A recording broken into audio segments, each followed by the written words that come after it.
Edhe pas 8 tentimesh, lëvizja vetëvendosje nuk ka arritur të sigurojë shumicën në mënyrë që e propozuara nga ana e tyre, por krye parlamentare Albulena Haxhiu të zgjidhet në këtë pozitë dhe në këtë mënyrë t'i hapet rrugë formimit qeverisë së re. Me përjashtim të erës të fundit, Haxhiu në 7 tentimet mori vetëm 57 vota nga gjithsej 61 që i duhen.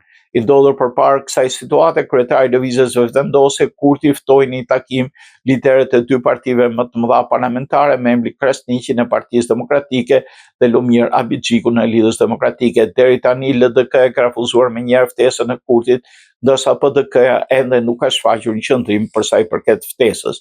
Por njësi i çështjeve për integrime evropiane, Mirsad Voka, ka vlerësuar se situata aktuale e ngërshit në Kuvendin e Kosovës është reflektimi i një krize më të thellë politike dhe institucionale, e cila po i kushton vendit në aspektin e funksionimit të shtetit dhe të perceptimit ndërkombëtar.